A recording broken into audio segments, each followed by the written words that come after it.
constantly jerked off to cut-and-paste photos of my face atop porn mag bodies, who cornered me one night with the full intention of experiencing the real thing. My father didn't mean to kill him, and yet here he is, serving 22 years because of a freak accident, because the prosecutor was convinced otherwise and decided to make an example of him, because we hired the world's most ineffective lawyer. It's the first thing I dwell on when my eyelids crack every day, and the heaviest thing on my shoulders when I drift off at night. I'm exhausted by guilt and anger, and it doesn't seem like it's going to let up any time soon. Pervy Parker smirks. Lock your things up in number 17 and then head to security screening. He slaps a key onto the counter with his meaty paw. Phone, car keys, coins, belt. Don't forget so much as a coin, unless you want to get strip searched. His mouth curves into a salacious smile. And you won't get to say no to that if you ever want to see your daddy again. My face twists with horror before I can smother it. They wouldn't actually strip search me for forgetting to take out a penny from my pocket, would they? The prick laughs. Welcome to full court penitentiary.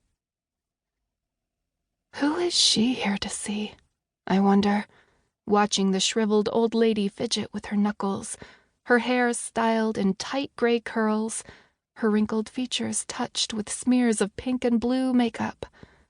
A husband? A son? I've kept my eyes forward and down since I passed through the airport-level security screening process and was led to this long, narrow visitation room. I've set my jaw and ignored the hair-raising feeling of lingering looks and the stifling tension that courses through the air. My father warned me against attracting attention, that having inmates knowing he has such a beautiful daughter would only make his life harder in here. While I rolled my eyes as he said that, I also decided to heed his warning the best way I can, so as not to ruin his life further. So, no makeup, no styled hair, I didn't even brush it today, and minimal eye contact. Except this sweet-looking grandmother who sits at the cafeteria-style table across from me has caught my gaze, and now I can't help but occupy my mind with questions about her while I wait. Namely, how many Saturdays has she spent sitting at full court, waiting for a loved one? And what will I look like when I'm sitting in this chair 22 years from now? A soft buzz sounds on my left, pulling my attention away from her and toward the door, where prisoners have been filtering in and out. An ache swells in my chest as I watch my father shuffle through. It's only been 2 weeks, and yet his face looks gaunt, the orange jumpsuit loose on his tall, lanky frame. He pauses as the guard refers to a clipboard, his gaze frantically scanning the faces at each table. I dare a small wave to grab his attention. The second his green eyes meet mine, his face splits with a smile. He rushes for me. Walk! A guard barks from somewhere. I stand to meet him. Oh, God, are you a sight for sore eyes? He ropes his arms around my neck and pulls me tight into his body. I missed you so much.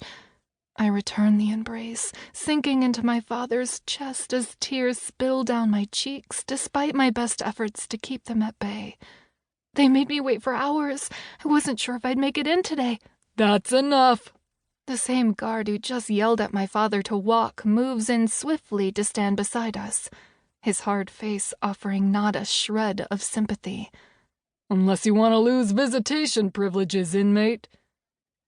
Dad pulls back with a solemn nod, his hands in the air in a sign of surrender. Sorry. He gestures to the table. Come on, Mercy, sit.